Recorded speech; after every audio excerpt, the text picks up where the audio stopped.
términos de mercados hemos tenido un 2024 que ha sido el mejor año del siglo. Y ahora tenemos una situación en la que la banca de inversión, prácticamente en consenso, salvo algunos pocos nombres, están diciendo que 2025 va a ser un año incluso casi que mejor. Cuando todo el mundo opina en la misma dirección, normalmente suele pasar lo contrario. Hay como una sensación de bonanza, de que miras atrás y pase lo que pase años atrás, pase lo que pase en negatividad, siempre sube. Y máximos históricos, y máximos. Y estamos recalentados, y máximo de SP, y máximos del Nasdaq, y todo máximos, y volando Nvidia, y todo volando. Y da la sensación, te lo digo a nivel ya más personal, cuando hablas con gente, que la sensación de como que eres tonto y no estás invertido. Estamos en niveles de bolsa que está sobrevalorada, y eso hay que tenerlo en cuenta. Entonces, que veamos correcciones, las veremos. ¿Puede haber un ajuste importante en 2025, viendo que todo el mundo está celebrando y que no piensa en que hay ningún tipo de riesgo? Bueno, pues por aquí el primer invitado del especial, ya lo decía, que tenía muchas ganas. Es la primera vez que viene al canal después de mucho tiempo con sus cosas personales y no podía faltar a esta cita, a este especial de fin de año. Muchas horas que quedan por delante y es el primero, el que abre brecha. Y yo encantado de que sea el que abre brecha para hablar de la economía, los mercados el año que viene, el mercado cripto, cómo está, Bitcoin, si puede tirar un bull run todavía mayor en 2025 y el resto de altcoins. En fin, muchas cosas que comentar en este periodo un poquito más cortito, pero encantado de tenerte por aquí, John, y bienvenido a este especial de fin de año y a romper el hielo, ¿no? Por aquí. ¿Qué tal, Héctor? Es un placer estar de nuevo al canal. Ya, como siempre te digo, estoy como en casa y un honor de ser el primero de iniciar este pedazo maratón que te vas a cascar hoy, que va a ser un día durillo, que va a ser un día que tendrás que coger energía. Intenso, ¿eh? Y aparte, todo el plantel de cracks que vienen detrás mío, a cuál mejor. Por tanto, estarás muy bien acompañado, pero se viene un día, vamos, que animo a verlo porque se va a dar una de valor, información espectacular, seguro, seguro. Eso es lo que pretendemos, ¿no? Así que, oye, por cierto, la gente que vea esto en diferido desde YouTube, esta charla que la subiremos en diferido, siempre os lo voy a decir a lo largo del especial, pero dejad ahí vuestro like en la charla, suscribiros al canal, que muchos no estáis suscritos, y dejad vuestro comentario, qué os parecen los invitados que estamos teniendo a lo largo de todo este especial de fin de año, y que por cierto van a venir muchos premios, y suscribíos a mi newsletter, que ahí os actualizaré todo, los invitados que van pasando por aquí, vamos a ir lanzando actualizaciones y cada vez que vayamos a hacer un sorteo, así que suscribíos a mi newsletter, que estamos pendientes, y además hay muchas novedades, va a haber muchas novedades a lo largo de 2025 con mi newsletter, así que es gratuita, de momento, suscribíos por ahí a mi newsletter. Bueno, dicho esto, 2025, vamos a poner el foco. A lo largo del programa voy a ir preguntando a toda la gente que vaya pasando por aquí, ¿cómo ha sido el año 2024? A ti también te lo quiero preguntar, si tienes que hacer un titular de cómo ha sido 2024 en términos de economía y mercados, ¿qué es lo que te sale? ¿Qué es lo que te viene a la cabeza? Bueno, 2023 me acuerdo que fue el año sorpresa, porque se esperaba la gran crisis y los mercados para arriba. Y 2024 fue la consolidación o la confirmación de que realmente quizás no deberíamos fijarnos en los ciclos, dependen qué datos de años atrás, porque estamos con ciclos distintos. Y para mí ha sido el año 2024 el año de la renovación. 2023 fue la sorpresa y 2024 el año de renovación, de decir, quizás hay que empezar a fijarse en otros tipos de parámetros o seguir lo que estamos haciendo muchos ya,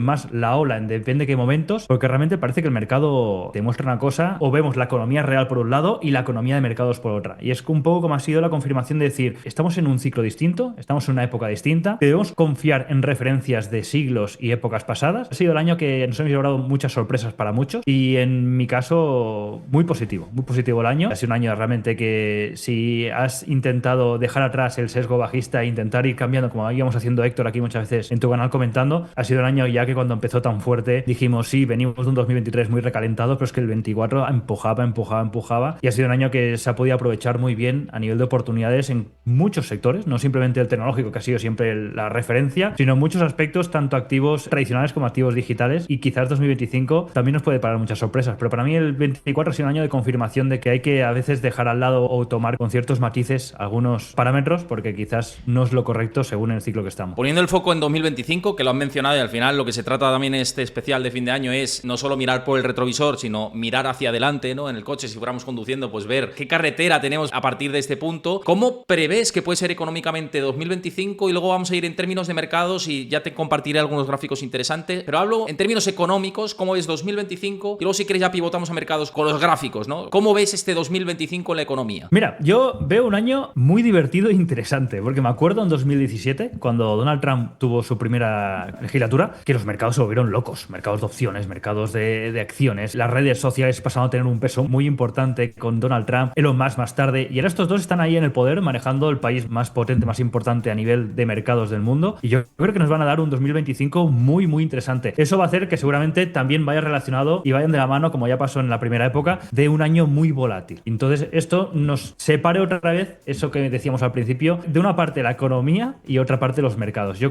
sigo viendo, sobre todo según en qué zonas geográficas, en Europa por ejemplo, una economía difícil que llega a forzar a bancos centrales a tener que hacer ciertas concesiones en sus previsiones que eran inamovibles y seguramente tengan que hacerlas. Y en Estados Unidos cierto rifirrafe entre lo que quieren hacer unos y quieren hacer otros. A nivel económico deberían haber ciertos movimientos por parte de la Fed que quizás el gobierno y con ciertas presiones no lo ejecutan, y eso puede llevarnos a situaciones de estímulo, situaciones de, bueno, lo que han practicado, sobre todo por temas políticas que por ejemplo ha anunciado que quiere llevar a cabo Donald Trump. Considero que vamos a ver ciertas rotaciones de fondos o de capitales que hemos visto muy direccionados ahora a mucho crecimiento, y justamente por cómo se está moviendo economía y por cómo se está viendo hacia dónde dirige sobre todo Donald Trump, creo yo que vamos a ver no tanto exposición global, sino más posición concentrada. Yo opino que, por ejemplo, fondos americanos, empresas americanas, sobre todo el comercio interno, esto puede provocar esa rotación de tecnológicas que pueden seguir haciéndolo bien, pero más hacia sectores concretamente más beneficiados a nivel financiero, industrial, consumo cíclico, más para donde apunta en concreto las políticas de Donald Trump. Yo creo que esto que quiere hacer, por ejemplo, de bajar de impuestos, menos regulación, implementación de aranceles, mayor proteccionismo y demás, pueden beneficiar bastante a estos sectores. Va a poner seguramente en problemas a otros órganos reguladores, pero bueno, eso ya iremos viendo durante la cara el próximo año. Pero yo creo que hay que ir quitando peso un poco a sectores de crecimiento e ir pasando un poco más a exposición de valor, porque serán los que yo creo que serán más beneficiados por la victoria de Donald Trump. Ya te digo, yo por ejemplo, en opinión personal, y esto siempre decimos que no es consejo de inversión, yo iré reduciendo conforme vayamos ya entrando y dejando atrás este esperado o posible rally de último año y principios de enero, a una exposición, iré quitando un poco tecnológica y también exposición un poco global para centrarme de momento de cara a arranque 2025 más en Estados Unidos y en estos sectores que te he comentado que creo yo que se verán más beneficiados. No en sí por los datos económicos, sino más bien por el impacto de estas medidas regulatorias por parte de la nueva administración entrante. Y además de la nueva administración, me sirve bastante todo lo que comentas para introducir un poco el potencial riesgo que pueda haber el año que viene. ¿Tú crees que viendo el contexto y últimos datos que hemos tenido también, quizá el palo en la rueda que podemos tener en 2025 se llama repunte de inflación y actuar como inversores ante esa respuesta? Ir, por ejemplo, a empresas que tengan mejor capacidad de fijación de precios y ideas de ese tipo. Correcto, de ahí que vaya apuntando más al sector value, esas empresas grandes que te pueden hacer lo que dices tú, fijarte precios y prácticamente no notarlo tanto, como empresas muy pequeñas o empresas muy tecnológicas que están muy dependientes de flujos a futuro, que esas condiciones nuevas de Donald Trump quizás afecta. Sí que es verdad que después a nivel interno, pues eso yo creo que se va a hacer mucho más concentrado. Esa bajada de impuestos, esos beneficios puedan mitigar un poco más. Pero lo que dices tú, vamos a un escenario que muy posiblemente veamos este repunte que ya estamos viendo con últimos datos de PC, conoceremos mañana viernes, o datos que conocimos la semana pasada de inflación, que está repuntando. Entonces, el PPI, por ejemplo, neutral, ¿no? El PPI vimos el índice de precios al productor que repuntó sorpresivamente. Nadie se esperaba un repunte tan fuerte. Correcto, y quizás esa tasa neutral, que nunca se sabe realmente dónde está más alta de lo que se espera. Y eso nos lleve a volver a decir lo de que decíamos ya hace muchos meses, de que seguramente el suelo del 2% no sea real. Y la tasa de inflación, el suelo, esté más cercano a un 3 mínimo. Y eso condicione un poco todo el funcionamiento que estás comentando tú a nivel de inversiones y de impacto en muchos sectores. Oye, con las refinanciaciones de deuda que están pendientes para finales del año que viene y principios incluso del 2026, ahí puede haber un poquito riesgo de liquidez desde el punto de vista de la economía y cómo está el sistema. Ese es el pez que se mordía la cola en 2022, que me acuerdo que hablábamos, decíamos, Héctor, con estos tipos como están volando, todas estas empresas que tienen que refinanciar, pero claro, después rascando vimos que tenían la suerte que en la época COVID se refinanciaron muchas, y en esa época del bicho tuvieron la gran suerte de refinanciarse a 3-4 años vista, pero es que lo que dices tú, muchas empiezan a vencer ahora en 2025-26, y si los tipos, quizás por sorpresa, vemos a una Fed que ya se estima que hay previsiones de que de cara a 2025 quizás no hay tantos recortes, esta refinanciación será mucho más cara, y hay mucha empresa zombie que vivía a crédito cero, y estos créditos de pasar a cero a pasar a un 2 o un 3%, pues es muy posible que tengamos problemas por esa parte. En términos de mercados, me parece interesante todo lo que estás diciendo. Al final, yo lo que trato aquí, ya sabes que muchas veces también dialogamos y voy mostrando mi opinión. A lo largo del especial lo iré haciendo también cuando pueda, pero cuando son entrevistas o charlas, digamos, más de, como en tu caso, de media hora, quiero ir a tu opinión, ¿no? Que es lo que le va a interesar a la gente. Entonces, quiero ir a términos de mercados y sí que me he preparado algunos gráficos para mostrarte y para establecer esa parte de análisis que yo creo que sí que es interesante, pensando en todos los que nos están viendo, tanto aquí en directo en Twitch, que ya vamos cogiendo cuerpo, como los que están en diferido y verán esta charla a posteriori, cuando lo vayamos subiendo de poco en poco en mi canal de YouTube. Dame un segundito que comparto por aquí.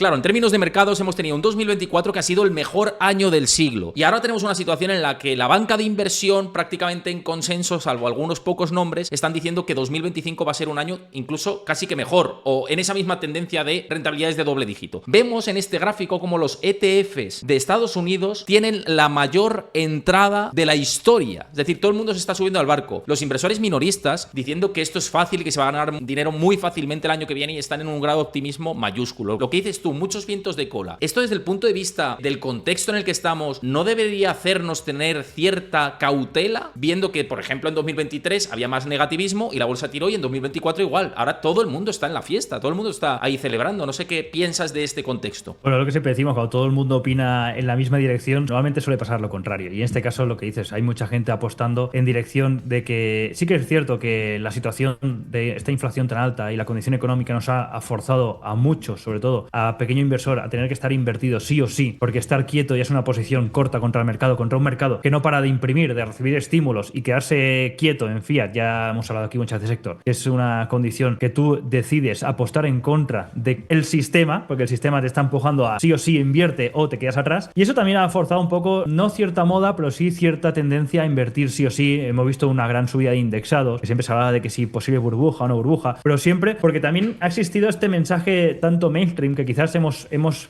participado todos también en él, de que a largo plazo siempre la bolsa gana. Y sí que es cierto que si miras histórico, es difícil encontrar unas rachas largas en negativo. Entonces hay como la sensación de bonanza, de que miras atrás y pase lo que pase años atrás, pase lo que pase en negatividad, siempre sube. Y máximos históricos, y máximos. Y estamos recalentados.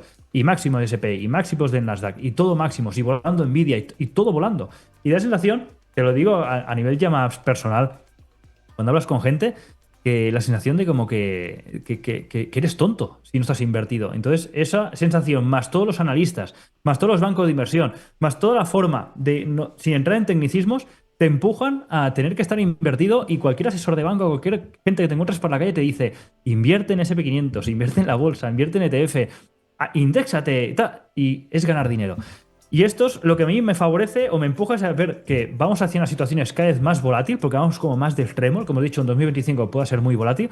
Por esta situación tan de extremo, que está como haciendo como vamos de lado a lado del barco, y todos a la izquierda, todos a la derecha, todos a la derecha. Y esto ha provocado un 2025, en mi parecer, muy divertido, muy interesante, pero a la vez también peligroso. Porque esas posiciones tan extremistas, lo que causa lo que dices tú, cuando todos estamos en una dirección, se nos gira el barco de golpe hacia la otra. Si tuvieras que mojarte pensando en contexto del año que viene, ¿crees o ves viable que haya un ajuste importante? Que incluso puede entenderse como oportunidad de inversión, no que nadie me malinterprete, pero ¿puede haber un ajuste importante en 2025, viendo que todo el mundo está celebrando y que no piensa en que hay ningún tipo de riesgo? Sí, de hecho es que, por ejemplo, solo 2024 Wall Street lleva un 30% de subida, la bolsa europea, como está la economía, un 10% de subida, máximos históricos en el DAX. Estamos en niveles de bolsa que está sobrevalorada, y eso hay que tenerlo en cuenta. Entonces, que veamos correcciones, las veremos. ¿Que quiere decir que esto sea inicio de un crash? Ni mucho menos. No quiere decir, es totalmente opuesto. Pero sí que hay que ser consciente de cuando vemos algo que no para de subir, y no para de subir, y no para de subir, las correcciones, por pequeñas que sean, son porcentajes altos. Entonces yo sí que veo, dentro del aspecto de esto de que sea un año mucho más volátil y mucho más de extremos, fuertes correcciones que tienen que ser interpretadas como puntos interesantes de compra, siempre y cuando se sepa también que seleccionar. No vale todo. Pero para mí sí que sigue siendo un año de oportunidades hasta que no veamos lo contrario. Porque lo que nos están enseñando por parte de los que más o menos dirigen el modelo del sistema es que es un sistema que tiene que seguir creciendo. Y van a seguir tirando patada hacia adelante, sea a costa de inflación, sea a costa de más estímulos, lo que sea. Estamos viendo zonas geográficas como Europa que ya están replanteando, como dijo Mario Draghi, el hecho de imprimir cantidades absurdas de dinero. Entonces, tienes que ir a protegerte.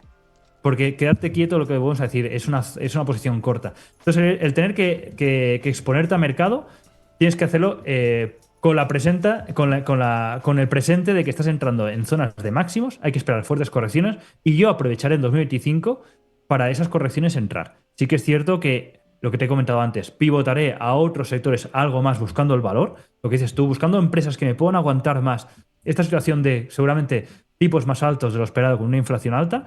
No iré tanto quizás de momento a riesgos, sí que small caps y mid caps creo que tienen un potencial porque la amplitud está horrorosa, pero sí que no iré tanto a buscar la perla o aquello que ha volado tanto en 2024 como puede ser Nvidia y tal, ya que creo que tienen ciertas pautas, no de agotamiento, pero sí de ciertas correcciones que por poco que sean un poco serias, estamos hablando de porcentajes altos, pero porque venimos subiendo un 400 y un 500%. Es que cuando vemos caídas del 20 no es que esté crasheando la empresa, es que viene una subida de un 400. O sea, yo creo que veremos correcciones grandes dentro de la normalidad de la volatilidad, pero dentro de un mercado que a día de hoy sigue siendo alcista y hay que seguir con la tendencia. Oye, has hablado de Europa y como a lo largo del especial seguramente enfoquemos más a economía global y Estados Unidos, que es lo mainstream, pero ya que lo pregunta, o sea, ya, no que lo preguntas, sino que ya que lo has hablado de Mario Draghi y Europa, ¿cómo ves el contexto económico aquí, donde nosotros vivimos, ¿no? Porque no me refiero a España, sino en Europa en general. ¿Cómo lo ves? Porque parece que pinta negro en 2025, el año que viene. Y en términos de mercados, en cambio, las valoraciones, por ejemplo, con respecto a Estados Unidos, están en términos de ridiculez tremenda, ¿no? ¿Ahí hay oportunidades también en Europa, viendo el castigo ya tan fuerte que hay en algunos sectores? Sí que hay oportunidades, hay sectores industriales, en caso de Reino Unido, materias primas, hay mucho, hay grandes sectores. El problema está aquí en Europa es que no se está dejando trabajar o no hay un plan claro, sobre todo. Estamos viendo que las dos principales economías europeas, Alemania y Francia, no hay nadie al mando. O sea, estamos viendo los partidos políticos realmente muy cuestionados. El de Francia a día de hoy no se sabe aún quién manda. Y el de Alemania, justo ayer o antes de ayer, no sé cuándo fue, perdió una moción de confianza, con lo cual hay elecciones en febrero. ¿Qué va a hacer Alemania? Porque la situación es compleja, no se sabe quién va a mandar dentro de 2 o 3 meses. Es el problema que tiene Europa ahora mismo, que no hay un rumbo, no hay un líder claro. Años atrás teníamos a Merkel, teníamos a otras que, mejor o peor, pero más o menos tienes una referencia o alguien con quien luchar contra el exterior. Pero yo ahora mismo me pongo la piel de Donald Trump o del presidente chino y no sé a qué puerta picar porque no sé realmente quién está mandando ahí.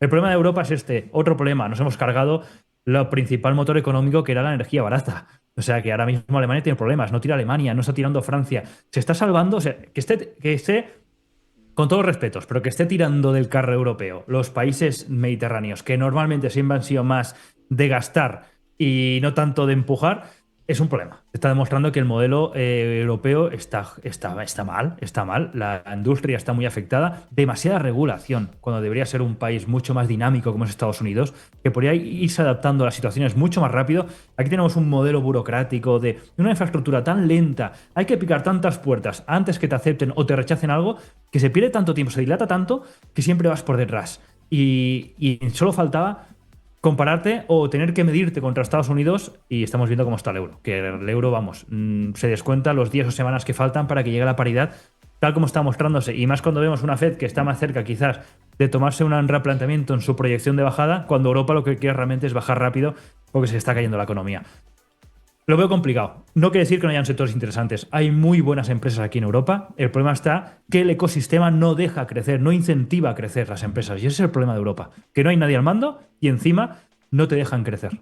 A ver qué pasa, ¿no? Con esas elecciones de Alemania, ¿no? Yo creo que has dado en el clavo de que puede marcar el rumbo de Europa y quizás se puede empezar a pivotar hacia otro tipo de política, pero de momento soy escéptico yo también con esto. Hay que ir viéndolo, ¿no? En febrero tenemos ahí la resolución que va a ser muy importante. Correcto, es que es lo que digo. En Argentina te puede gustar más o menos lo que hacen. En China más o menos son lo que hacen. Pero hay un rumbo claro. Aquí en Europa realmente no sé a qué se está jugando. No sabemos si para una dirección o para otra. Te los cambian los políticos cada 2 por 3, te cambian los colores.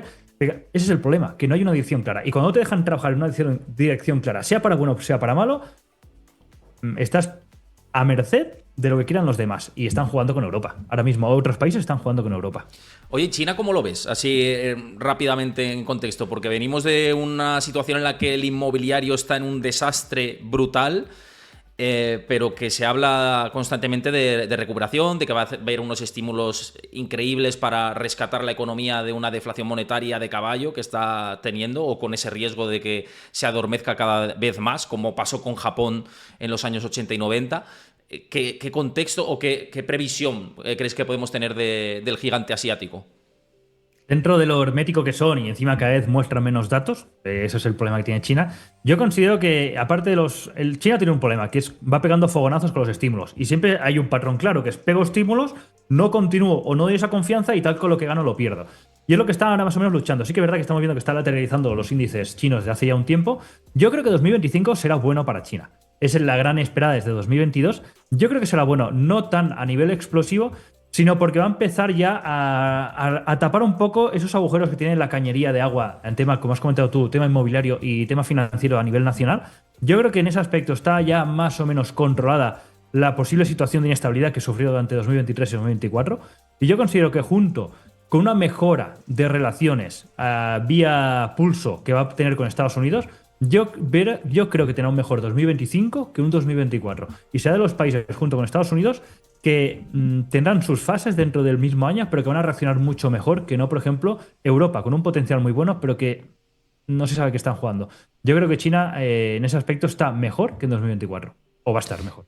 Quiero entrar ahora a algo que seguramente se pregunte mucha gente, y además cuando lancé el anuncio del especial dije, oye, una de las cuestiones que se pregunta el inversor minorista es si va a seguir el rally de Bitcoin, ¿no? Y qué contexto tenemos con el rally de Bitcoin. Te voy a compartir este gráfico que me parece muy determinante, ¿no? Y esto es el ETF o los ETFs al contado de Bitcoin, que observad las entradas brutales que ha tenido en su corta vida comparativamente con los ETFs de oro. Y esto al final es una radiografía, una foto de cómo hay un apetito por Bitcoin claramente en el corto plazo y que nos ha llevado por encima de los $100.000, una cota que esperaban muchos inversores y que ya hay un posicionamiento cada vez más minorista, pensando en 2025, incluso Standard Chartered decía Bitcoin a $200.000 el año que viene. Claro, tú ves fogonazos al alza de Bitcoin para el año que viene y en general que se posicione la gente hacia este activo teniendo en cuenta el contexto geopolítico que tenemos. Y ahora estamos en la fase de las porras, todo el mundo diciendo el precio que llegará en 2025. Pero es cierto que en un activo con una demanda limitada y una oferta que parece que no paran de ir en aumento cada vez de más países, a ver, el futuro, a no ser que pase algo, normalmente suele ser alcista. La cuestión es que, mira, de hecho, este lunes, a nivel de volumen de ETFs globales, sumándolos todos, sumando el spot, futuros y apalancados, ya han superado los de oro, solo en 11 meses de vida. O sea, el dinero que está entrando en Bitcoin hay que ser consciente que es muy alto. Estamos viendo ya que la nueva administración de Estados Unidos, si no va de farol, va a dar un ecosistema mucho más amigable con todo el sector cripto y cada 2x3 tienen Bitcoin en la boca. De hecho, ya están empezando a preparar borradores sobre la posible reserva estratégica de Bitcoin. Si un grande como Estados Unidos mínimamente hace eso, solo por teoría de juegos se van a sumar varios países. Entonces, es un pez que se muerde la cola. Activo con oferta limitada y una demanda aumentando, solo te queda un futuro prometedor. Yo sigo apostando que Bitcoin, positivo, irá en aumento. Es un activo finito, es un activo que va a ser más demandado, es un activo que ya se está equiparando mucho con el oro digital y para mí sí, para mí tiene un 2025 que debería estar. Es lo que decimos, va a tener caídas, es un activo volátil, su naturaleza es volatilidad. Cuando tienes una oferta limitada, lo raro es que no seas volátil. Entonces, esas volatilidades habrá que asumirlas, pero bueno, cuando vas a una inversión a largo plazo, con una previsión a futuro de que cada vez sea más demandado, estamos viendo cómo está BlackRock, grandes monstruos detrás, ofreciendo cada vez más productos, tanto en opciones, futuros, ETFs, raros que no esté por encima de estos precios en 2025. Por lo cual la proyección es alcista. No ha cambiado desde que empezó a girar por la zona de 20.000 y se ha mantenido alcista en pleno mercado más turbulento, ahora ya con una administración potente detrás que en principio lo apoya, con lo cual la previsión de Bitcoin para futuro es muy buena. El único problema, fíjate, que le veo yo, que coincido un poco en lo que estás comentando, y el único riesgo de cola que veo de cara al 2025 es que la masa monetaria se drene, cosa que no se espera. Se espera más bien lo contrario. Se espera que la masa monetaria se amplíe de manera gigantesca el año que viene y que eso favorezca incluso más al riesgo desde un punto de vista teórico, pero claro, siempre hay pepinazos que puedan aparecer en el camino. Entonces, si aparece algo en el camino que lo desvirtúe todo, pues un shock de inflación, por ejemplo, lo que sea, ¿no? Pueden pasar mil cosas que no controlamos ahora porque no tenemos la bola del cristal. Pero si ocurre eso, entonces sí que vendrá una corrección muy fuerte en Bitcoin, porque ya hemos visto correcciones severas en Bitcoin cuando esto ocurre. Pero sobre la base, coincido contigo plenamente, vamos. Totalmente, Bitcoin es un espejo de la liquidez, lo hemos visto muchas veces. Yo creo que Bitcoin, dos factores, lo que dices tú, que le puedan quitar este recorrido tan alcista que tiene es que corten el grifo de golpe o que los grandes gobiernos sean responsables. Y eso es muy difícil. Yo creo que eso es bastante inviable. Porque precisamente lo que hace Bitcoin es que te protege o te cubre contra el mal hacer de los gobiernos. Y es lo que se está demostrando. Y con esta impresión que no tiene pinta aflojar, y dudo mucho que la nueva administración de Estados Unidos tire en esa dirección, solo muestra un futuro alcista. Por lo que dices tú, o cortas el grifo o te vuelves responsable. Difícilmente veamos esos escenarios que... El de liquidez podría llegar a ocurrir, pero sería quizás momentáneo porque volverían a abrir, porque es que no solo estás atacando a Bitcoin, estás atacando todo el ecosistema. Entonces, lo veo complicado. A corto plazo lo veo complicado. Pues oye, nos vamos a quedar con todo esto porque aquí la programación sigue. Ahora tengo que haceros también muchos anuncios. Recordad que vamos a hacer sorteos de los premios que anuncié a lo largo de todo el especial. Estad muy pendientes, los vamos a ir también anunciando por la newsletter cada vez que hagamos sorteo, pero por aquí lo iremos comentando. Entonces, como sigue la parrilla y sigue todo adelante, ya sabéis, bueno, suscribiros a la newsletter, que os lo he dicho antes, os lo pasan por el chat y también en la descripción del vídeo de YouTube cuando lo veáis esto en diferido y en el comentario fijado, para estar ahí todos en contacto y que os transmita toda la información que yo tengo, ¿no? A través de mis fuentes de Wall Street, de aquí de España, mis análisis propios, ¿no? Ahí lo veis en mi newsletter. Oye, John, un placer tenerte por aquí. Te deseo felices fiestas para ti y los tuyos. Ya lo sabes que esta es tu casa cuando quieras y que ha sido un placer charlar contigo y escuchar tus análisis. Siempre encantado de escucharte. El placer ha sido mío, Héctor. Un honor ser el primero de iniciar esta pasarela de cracks que irán pasando por aquí. Espero que cojas energías, que te espera un día largo y felices fiestas igualmente y nos vemos en la próxima. Pues un abrazo y nos vemos pronto. Chao, nos vemos, John. Hasta luego.